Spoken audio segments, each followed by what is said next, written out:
Eh, bueno, pues bienvenida, Yayo, gracias por aceptar mi invitación y permíteme, antes que iniciemos nuestra sesión, a dar saludos a todos los seguidores y seguidoras de nuestro canal. Soy Farid Yazdani y bienvenidos a Orientaciones en tiempos de crisis, un ciclo de debates y diálogos donde trataremos de compartir conocimientos y generar aprendizajes que puedan transformarse en herramientas en la realidad de cada uno. Hoy en nuestra sección de diálogo, para dar a conocer personas y proyectos que puedan aportar valor en esos momentos de cambio, quiero presentaros a Yayo Herrero, que es antropóloga, ingeniera, profesora y activista ecofeminista, y entre muchas otras cosas. Pero ¿quién mejor que ella misma para presentarse? Así que, Yayo, tienes algo de ti para que te conozcamos mejor. Bueno, pues hola y sobre todo muchísimas gracias por hacerme hueco en este trabajo que estáis haciendo, que para mí es un placer poder compartir esta conversación, ¿no?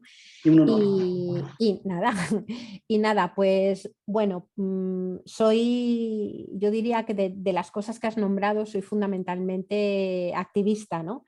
Es decir, pertenezco a los movimientos sociales desde muy jovencita. Primero empecé trabajando en colectivos que eran antirracistas y luego posteriormente un poco más mayor en el movimiento ecologista, que es donde estoy desde hace pues muchísimos años, ¿no? Fundamentalmente en Ecologistas en Acción, una confederación de grupos ecologistas que trabaja en el Estado español, ¿no?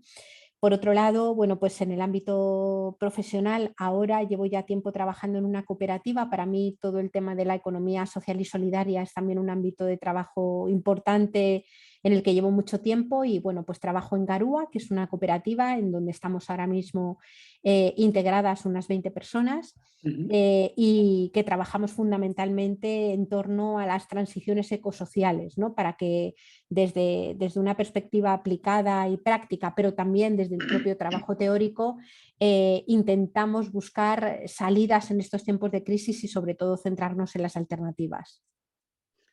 Pues gracias, la verdad que ha sido síntesis magnífico, ¿no? Y muy interesante, ¿no? En toda tu trayectoria, ¿no? Para centrarnos un poco, quería hacer una pequeña introducción y en torno a qué va a girar nuestro diálogo, más allá de tecnicismos, más allá de datos, porque hoy en día, bueno, por gracia, hay mucho estudio sobre el impacto ecológico, sobre los impactos de cambio climático, la crisis ecosocial, y etcétera, desde muchos ámbitos técnicos y tecnológicos, ¿no? Pero me gustaría que centráramos nuestro diálogo desde otro ámbito, un ámbito mucho más cercano y entendible para todos, en el que podamos un tanto transformar en nuestro día a día, ¿no? Porque está bien y es interesante conocer la problemática desde datos, ¿no? Desde cifras, pero muchas veces no se transforman esas cifras en una acción necesaria, ¿no? Entonces, para empezar, ¿qué es lo que está ocurriendo? ¿No? Sí. Desde tu punto de vista, ¿qué es lo que está pasando y ante qué desafíos estamos? Bueno, desde mi punto de vista nos encontramos ahora mismo ante ya la evidencia clara de que vivíamos y vivimos en un mundo que ha desarrollado una forma de entender la economía, una forma de entender la política, que se ha dado de bruces con la realidad material de nuestro planeta. Es decir, vivimos en un planeta que tiene límites físicos, vivimos en un planeta del cual dependemos para obtener todo aquello que necesitamos para sostener las vidas y la economía, y resulta que sobre todo en las sociedades occidentales se ha desarrollado una forma de entender la vida, una forma de construirla, que ha ignorado esos límites físicos del planeta, que ha ignorado, digamos, esos procesos complejos que permiten sostener la vida, ¿no? Este encontronazo, que es un encontronazo en términos territoriales, en términos materiales y también en términos temporales, o sea, tenemos un problema tremendo de exceso de velocidad, ¿no? Por así decir, en todos los sentidos, pues ha terminado generando una profundísima crisis de desigualdad, una profunda crisis de malestar que afecta a la reproducción cotidiana y generacional de la vida y que está desencadenando pues, desde migraciones forzosas hasta dinámicas de guerra, entendida no solamente como la guerra que se da entre países con sus ejércitos, sino de guerra verdadera contra la naturaleza, contra la vida y contra las relaciones entre las personas, ¿no? A mí me resulta muy sugerente cómo lo plantea Isabel Stengers, la filósofa, cuando dice que nos encontramos en tiempos de catástrofes y unos tiempos de catástrofes que vienen determinados por lo que ella llama la intrusión de Gaia, que es la conciencia de que el planeta con sus dinámicas, de que el conjunto de la trama de la vida con sus dinámicas forma parte de la política y que la política y la economía ya no van a poder comprenderse de aquí en adelante si no es teniendo en cuenta el declive de la energía y de los materiales y el cambio climático, ¿no? Y que por tanto conviene, digamos, asumirlo y entenderlo cuanto antes para poder organizar la vida de otro modo que permita sobre todo salvaguardar el bienestar y la garantía de las necesidades para la mayor parte de la población.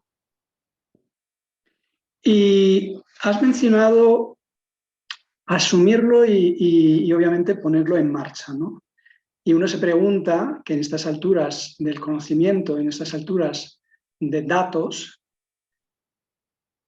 ¿cuáles son los impedimentos? ¿No? ¿Qué es lo que está haciendo de que los de a pie y los estados, como garantes superiores de que las cosas o que los cambios se pongan en marcha, tienen esa lentitud o ese adormilamiento, ¿no? Están muy parados, como esto, sí, sí, sí, pero mañana, ¿no? Esa mañana que nunca llega.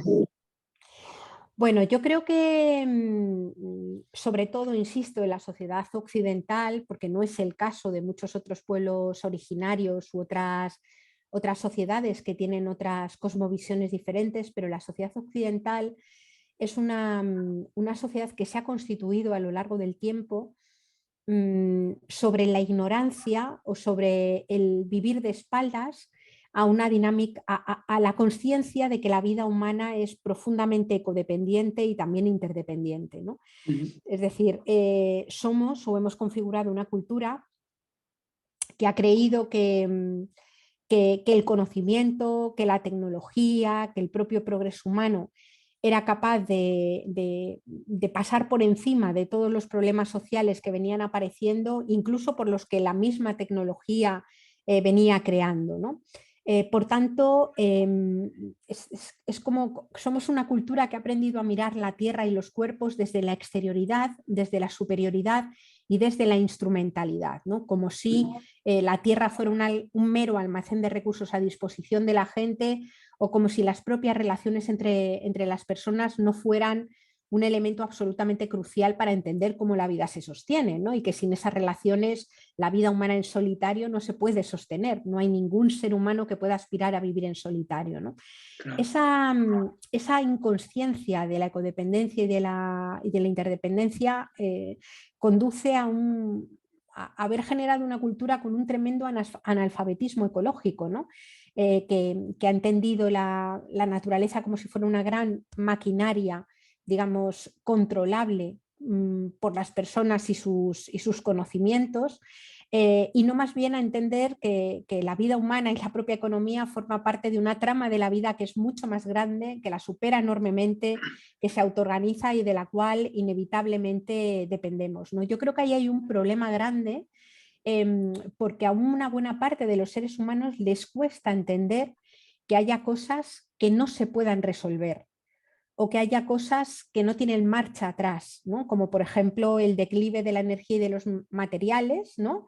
que muchos de ellos se han agotado irreversiblemente, o que haya dinámicas como la del cambio climático que en un momento determinado se desencadena sin que los seres humanos tengan posibilidad de controlarlo y manipular el clima o el ciclo del agua a voluntad, ¿no? Eso creo que es un primer elemento cultural que a los seres humanos en las culturas occidentales nos cuesta mucho. Y todo ello viene añadido a una segunda dimensión que para mí es clave, que es el tipo de economía que hemos generado, ¿no? Vivimos en un modelo económico, el capitalista, que ya no es solamente una forma de entender la economía, sino que se ha constituido en una verdadera antropología, en el sentido de que es una economía que cree que todo puede ser reducido a la vara de medir del dinero, ¿no? Es decir, que toda expresión de valor puede estar centrada en el dinero, sin tener en cuenta que no hay economía sin naturaleza, que no hay tecnología sin naturaleza, que ni el ciclo del agua, ni la fotosíntesis, ni la regulación del clima pueden ser expresados o valorados en términos estrictamente económicos, ¿no? Y sin embargo, al reducirlo todo a la vara de medir del dinero, al creer que la producción depende, es producir dinero más que producir bienes que sirvan para satisfacer la vida, ha hecho del capitalismo una especie de fundamentalismo religioso, como si el capitalismo fuera una religión civil que ha instaurado una especie de lógica sacrificial, que dice que todo merece la pena ser sacrificado con tal de que la economía crezca, ¿no? Ahí tenemos un problema extremadamente grave, porque ni más ni menos que ese todo sacrificado es aquello que nos permite sostenernos con vida, ¿no?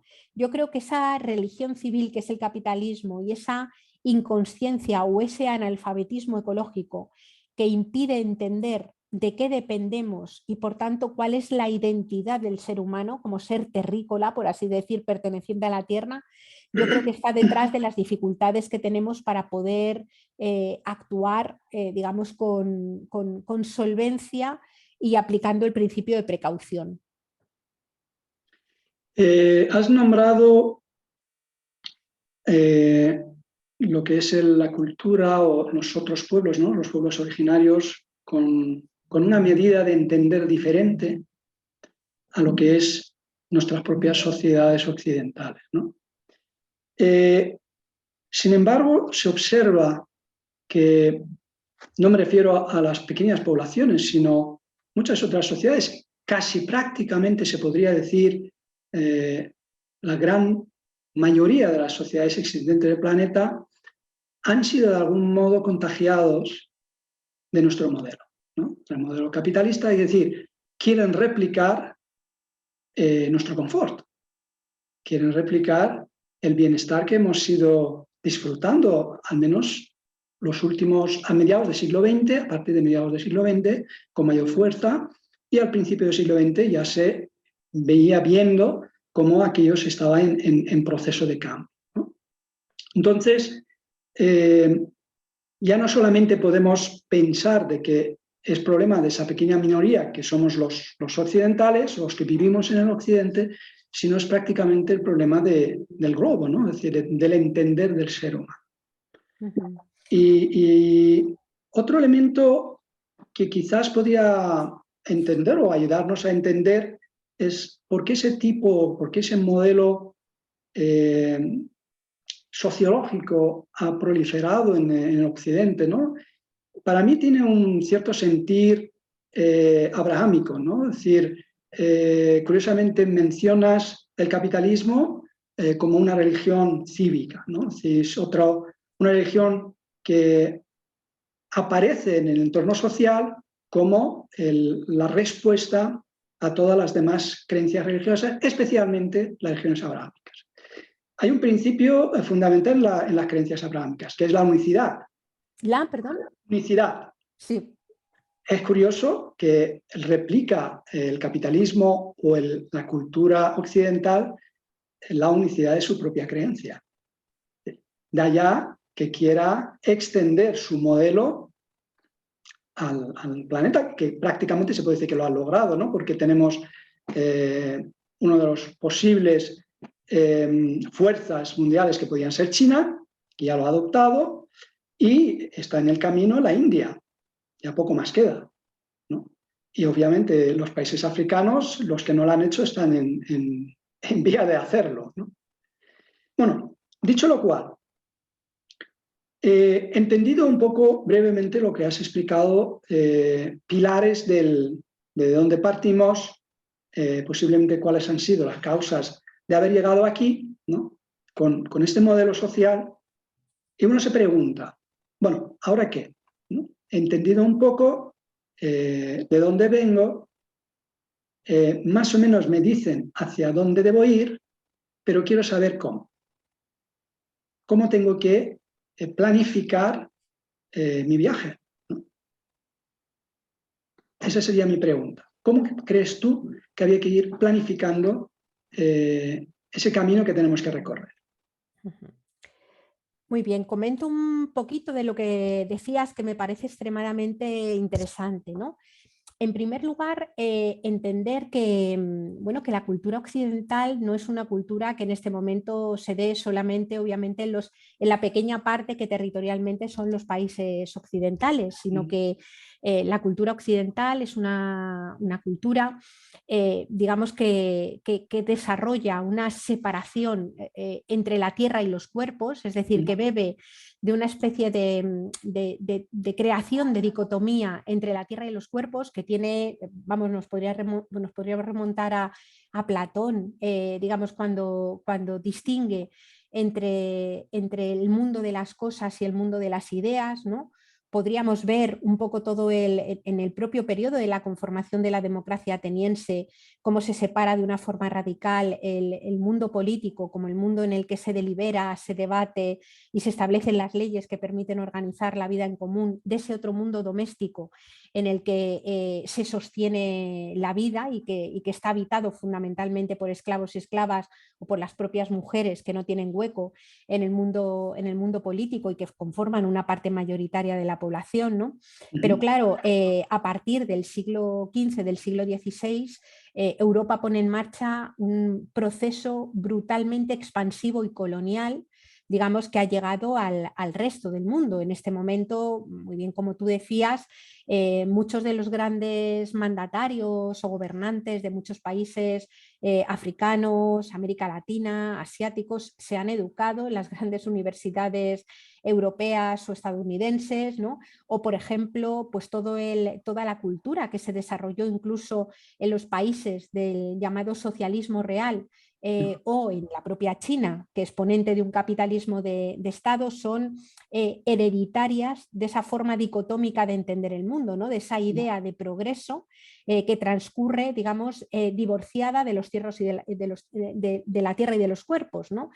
Tenemos todavía una buena parte de los pueblos originarios, estoy hablando de las culturas indígenas, que son culturas muchas veces resistentes desde hace 500 años, digamos, a las dinámicas coloniales. Sería muy interesante también, por ejemplo, hablar de algunos elementos de resistencia cultural, incluso en pueblos tremendamente machacados o sometidos, como es el propio pueblo gitano, ¿no? Es decir, que sería interesante porque efectivamente no hay como dos mundos separados, uno pequeño, digamos, que haya resistido con las culturas originarias, y otro mundo occidental que ha ido creciendo, sino que en este momento muchos de ellos se interconectan entre sí, están completamente relacionados y hay dinámicas de resistencia que se dan desde dentro de los propios movimientos, ¿no? También, por ejemplo, podríamos hablar que la cultura capitalista impregna toda la economía, y dentro y en el seno de esa propia cultura capitalista tenemos, por ejemplo, las economías domésticas, que trabajan y funcionan con una lógica radicalmente diferente a la del capitalismo normativo, donde hay dinámicas de apoyo mutuo, de poner en el centro la atención a las necesidades. Es decir, que yo creo que es tremendamente complejo ese marco que efectivamente es hegemónicamente capitalista, pero que en su seno sigue teniendo todavía importantes resistencias y núcleos que pugnan y que trabajan para sostener la vida en modelos que, sin embargo, atacan la propia vida, ¿no? Y me ha parecido muy interesante esto que planteabas de la unicidad, ¿no? Yo no conozco tanto del tema y a lo mejor lo que digo es muy aventurado, pero realmente, digamos, yo creo que con las culturas o con las religiones judeocristianas aparecen las primeras religiones que empiezan a concebirse a sí mismas efectivamente como únicas, como portadoras, por así decir, del Dios verdadero. Hasta aquel momento muchas culturas con dioses diversos convivían entre sí sin que ninguna se pretendiera colocar como la única o la verdadera, por así decir, ¿no? Y yo creo que efectivamente el capitalismo o el propio modelo de progreso y la propia noción de progreso occidental se transforman y son herederas de esa unicidad y de esa, que deriva en esa imposición cultural, ¿no? Y en ese etnocentrismo que ha sido tan característico de la cultura occidental. Por tanto, me parece que lo que estabas planteando tiene sin duda muchísimo interés, ¿no? Y entramos en el ahora qué, ¿no? Hay una cosa que es básica, que cuesta mucho entender, ¿no? Y es que, digamos, un elemento de contexto o un dato, por así decir, y como 3 principios, ¿no? Que en mi opinión tendríamos que estar teniendo en cuenta y poniendo en marcha, ¿no? El dato de contexto es el inevitable decrecimiento de la esfera material de la economía, ¿no? En este momento que se habla tanto de decrecimiento, yo nunca he trabajado o desde hace mucho tiempo no he trabajado la idea de decrecimiento como una especie de teoría política o como una propuesta que se hace, vamos a decrecer, ¿no? Pues porque es mejor o porque tenemos una crisis ecológica o por lo que fuera. Yo creo que en este momento nos encontramos ante ese inevitable decrecimiento, es decir, ya en el presente y desde luego de aquí en el futuro, los seres humanos globalmente, quieran o no, van a vivir con menos energía, con menos minerales, con menos agua,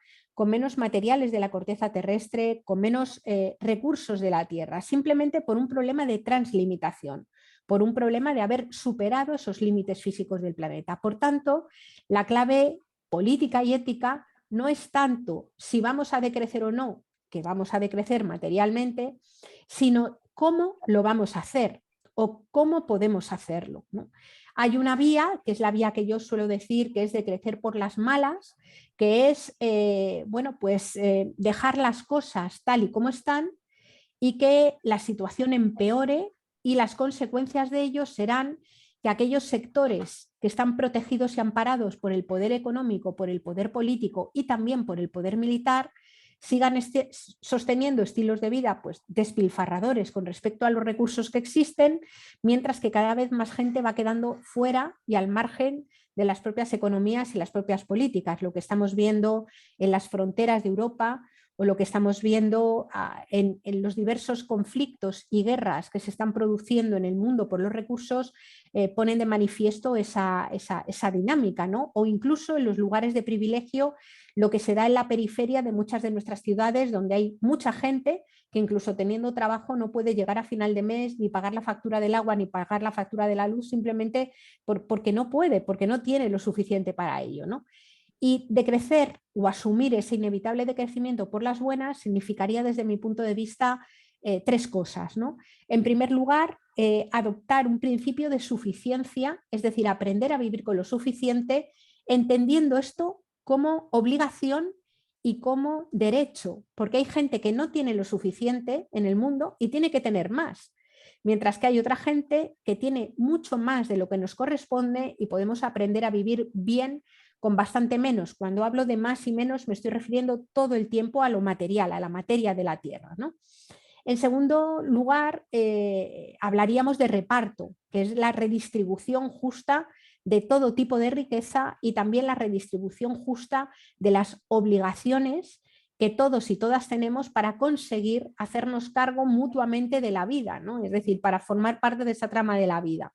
Y el último principio sería el del cuidado de la tierra, el del cuidado del resto de los seres vivos, el del cuidado, y no entendiendo cuidado como el cuidado, digamos, de poner un pañal a quien lo necesita o dar de comer a quien no puede comer solo, sino hablar de una política pública y de una política cotidiana realizada desde el cuidado, como sería la política de fronteras desde la perspectiva del cuidado, cómo sería una política de vivienda, cómo sería la producción de alimentos o el metabolismo económico si habláramos desde el cuidado de toda forma de vida, ¿no?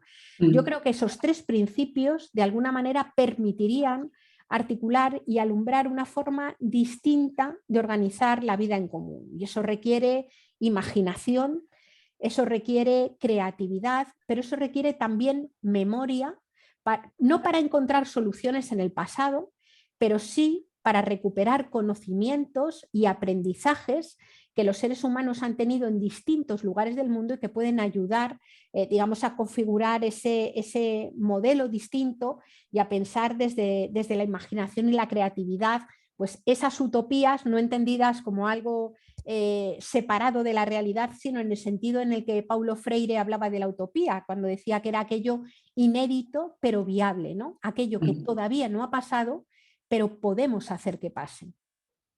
Claro, claro. Una utopía es un logro por conseguir, ¿no? Efectivamente. No es lo imposible, ¿no? No nos quedan muchos minutos, pero quería aprovechar para comentar. Parece que tenemos mucha facilidad de normalizar aquello que al principio parece extraordinario o que inclusive genera cierta alarma social, ¿no? Por ejemplo, actualmente la guerra que estamos viviendo en Europa, de Ucrania y Rusia. Y obviamente, al principio, bueno, pues todo aquello merecidamente nos alarmó a todos, inclusive pues, reacciones de la gente pues, para concienciarse de que yo estoy siendo parte de esta guerra porque soy consumidor de gas, soy consumidor del petróleo y por lo tanto de forma directa, ni siquiera de forma indirecta, sino de forma directa estoy financiando todo ese masacre, ¿no? Pero bueno, por desgracia, en este caso, el conflicto sigue su rumbo, como Pedro por su casa, y poco a poco nos vamos enfriando, ¿no? Y parece que de repente aquello se ha normalizado, es parte de nuestra vida y que toda esa prisa que teníamos por introducir cambios ya no son tan relevantes o ya no corre tanta prisa. ¿Qué tipo de pedagogía, de estructura crees que hace falta para que las cuestiones de cambio no sean estacionarias, no sean de moda? ¿No? Es decir, está la moda de cambiar, vamos a ver y tal, y enseguida las modas pasan, ¿no? Cuando algo es estructural y algo es de fondo, es como permanente, ¿no? Y nadie tiene que venir a recordármelo, ¿no? Porque de algún modo lo tengo presente constantemente. Y lo nombraste tú, ¿no? Que en estos procesos que nombraste en 3, hace falta esas pedagogías de fondo, de cambio, ¿no? ¿Cómo crees tú que podríamos estructurar o podríamos articular algún tipo de pedagogía de fondo para que no sea la moda quien dirige nuestros pasos día a día, ¿no? Uh-huh. Bueno, yo creo que tenemos un importante problema social que es lo que tiene que ver con cómo en este momento el mundo se mueve a golpe de noticia, a golpe de fake news, a golpe de información rápida y vertiginosa que en muchas ocasiones además está controlado, digamos, por los mismos poderes que controlan la deriva de la economía. Yo creo que ahora mismo habría que hablar y mucho sobre el papel que juegan los medios de comunicación en el conjunto de nuestra sociedad y cómo tienen la capacidad, digamos, de orquestar y de manipular y dirigir indignaciones, miedo, pesar o incluso alegrías, ¿no? en distintos ámbitos. Lo mismo que estaba señalando, por ejemplo, con respecto a la guerra de Ucrania, me estaba acordando yo que pasó al inicio de la pandemia, ¿no? Cuando también se ponía de manifiesto que la pandemia que estábamos viviendo tenía muchísimo que ver con la pérdida de biodiversidad y que, en definitiva, del deterioro de la colisión con esa dinámica de funcionamiento de la naturaleza se derivaba muerte, guerra, enfermedad, violencia y, bueno, pues otra serie de problemas de fondo, ¿no? Yo creo que los medios de comunicación, además, insisto, que no son entes independientes o autónomas, sino que en sus juntas de accionistas tienen a los mismos bancos, mismas empresas automovilísticas o empresas energéticas que deciden por dónde debe de ir la economía.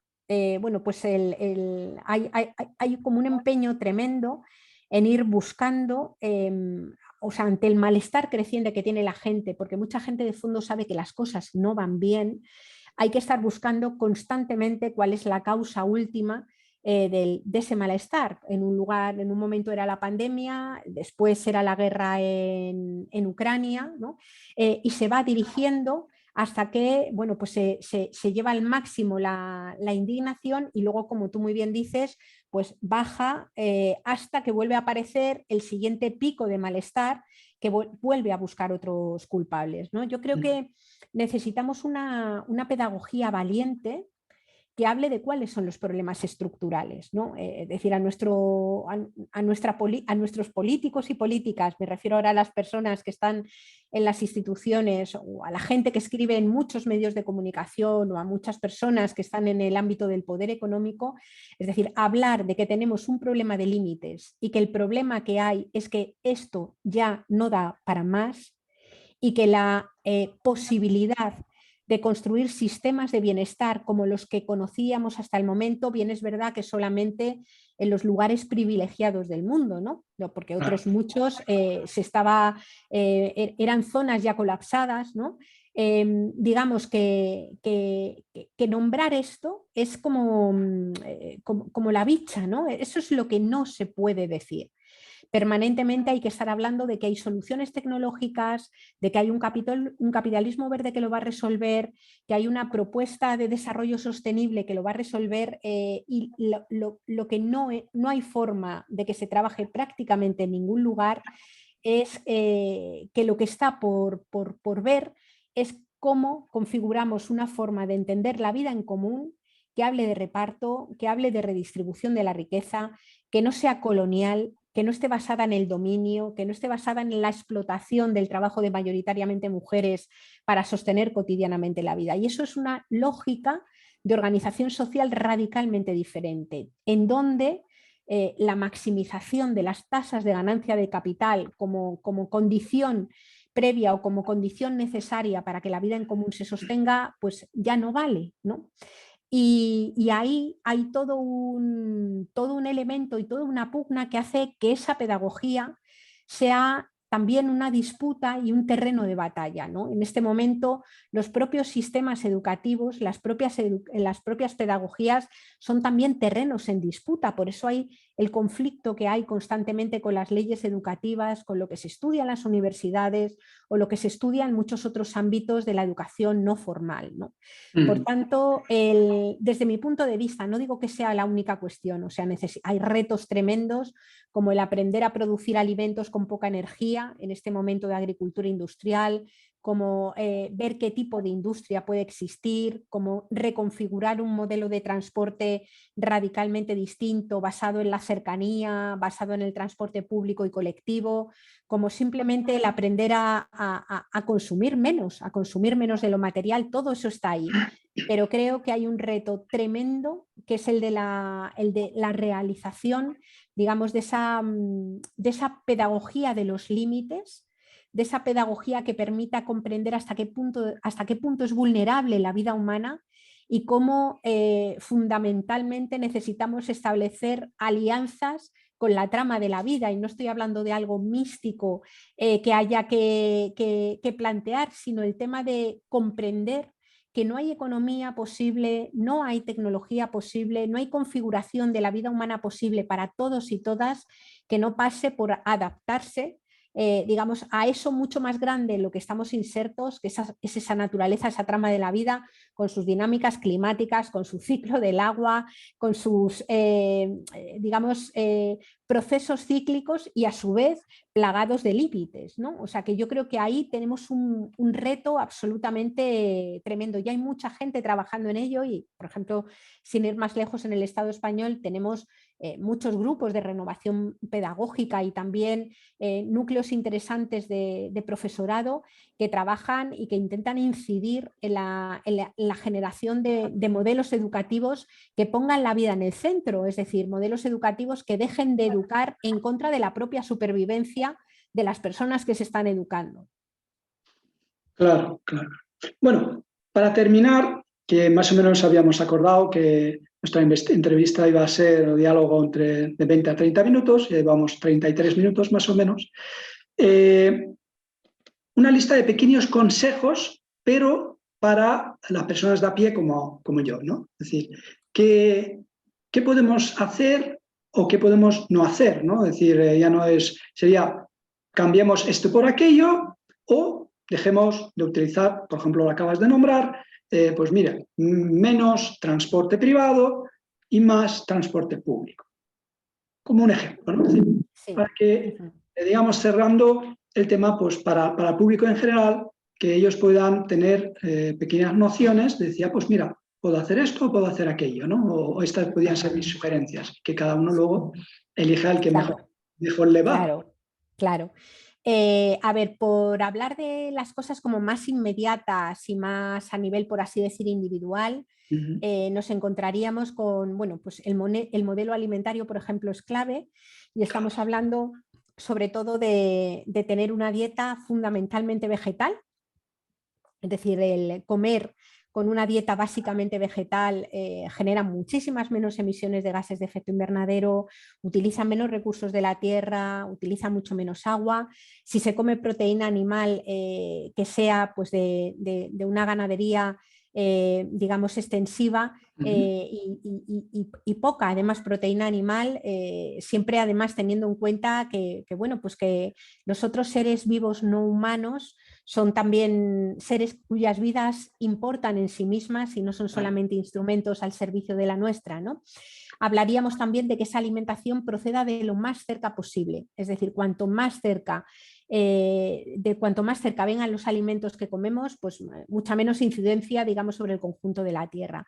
Si habláramos de transporte, hablamos de movernos lo menos posible, hacer la vida en lo más cerca posible y luego lo que haya que moverse, pues como decía, en transporte público y colectivo.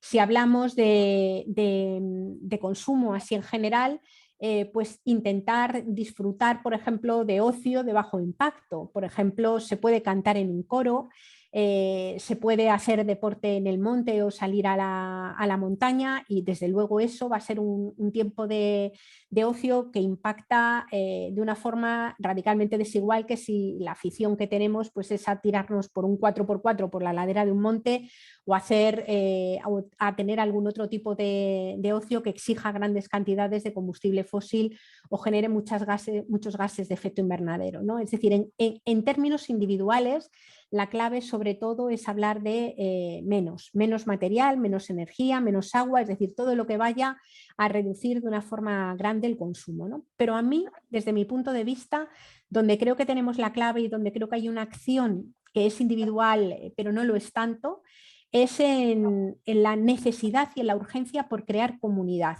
O sea, ahí me parece que es donde nos vamos a jugar mucho, ¿no? Vamos a tener que aprender y muchas de las soluciones que pongamos en marcha van a tener que ver con aprender a compartir como nunca, con aprender a hacer usos colectivos de muchas cosas que de forma individualizada son inviables, pero colectivamente podríamos poder usarlas. Estoy pensando, por ejemplo, en el aire acondicionado durante las olas de calor, en esos palacios del pueblo que son las bibliotecas públicas, refugios climáticos, colegios, centros de deporte que pueden ser compartidos en lugar de colocar un aire acondicionado privado dentro de tu propia casa, ¿no? Estamos hablando de lugares donde la gente se junte a hablar de lo que está pasando, a tratar de conocer cuáles son sus causas estructurales, lo cual puede hacer que la gente no viva el miedo de aprender o de darse cuenta de todas estas cosas en solitario, que pueda llevar a la parálisis o a no querer mirar la realidad que hay. Cuando lo hacemos colectivamente nos damos cuenta de que incluso en un mundo inhóspito se puede estar a salvo en una comunidad que te acoge y te cuida, ¿no? Y por tanto, para mí la clave ahora mismo y lo que le diría a cualquiera es, mira, no estés solo, no estés sola, ¿no?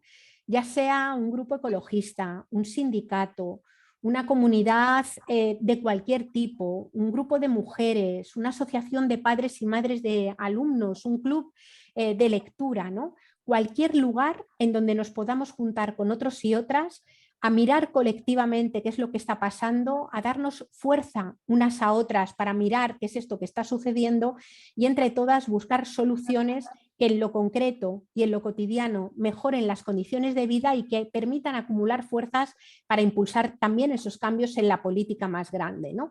Yo creo que ahí es donde podemos encontrar o por donde podríamos empezar a movernos con más facilidad. No en vano sabemos que se han creado un montón de cooperativas de servicios energéticos, cooperativas de consumo, cooperativas que han puesto en marcha medios de comunicación alternativos. Es decir, no es cierto que no haya nada ni no se esté haciendo nada, sino que está muy invisible y está muy soterrado, ¿no? Pero a poco que miremos alrededor vamos a encontrar muchos lugares en los que incluirnos y poder empezar este camino con otros y otras, que es la base para poder construir una esperanza activa, ¿no? Gracias, Yayo. La verdad que ha sido inspirador, lúcido toda tu reflexión. Para terminar, simplemente como humor digo, pues que el fumador no busque un club de fumadores. Claro, sí, sí. Busque... pero puede buscar un club de gente que quiere dejar de fumar. Eso sí, es decir, que busque no reafirmar la postura que actualmente está practicando, sino busque aquellos que de algún modo tienen su despertar y desean iniciar un cambio y necesitan de la fuerza de los demás, ¿no? Definitivamente yo muchas veces lo nombro y lo seguiré nombrando. Necesitamos hombres y mujeres y hombres enamorados, ¿no? Que estén en el centro de su existencia, tanto de forma cognitiva como emocional, ese que llamamos amor, que tampoco realmente se conoce bien a qué se refiere, pero bueno, pues esa capacidad, ¿no? Esa fuerza que nos dota de fuerzas que en situaciones comunes o situaciones normales parece que no lo tenemos, ¿no? Es como es algo ahí grandioso, ¿no? Entonces necesitamos enamorarnos de la vida, enamorarnos del proyecto, de la gente, definitivamente vivir con sentido, como decía Viktor Frankl, ¿no? Que hablaba mucho del sentido de la vida y tener bien presente el amor. De nuevo, muchísimas gracias, Yayo, por dedicarnos ese ratito, por conversar, por también arrojar luz, ¿no? en toda esa dimensión tan opaca que estamos viviendo y que entre todos podamos aportar nuestro granito, ¿no? y que, como dices tú, formemos esa gran comunidad y todos vamos dando ese empuje, ¿no? Muy bien, muchísimas gracias. Os mando un abrazo grande. Gracias. Bueno, nos despedimos aquí de este diálogo y bueno, hacía tiempo que no estábamos teniendo ningún tipo de presencia, ni mesas redondas, ni diálogos, pero bueno, esperamos de nuevo poner en marcha muchas actividades y muchos otros encuentros, ¿no? Hasta próximo.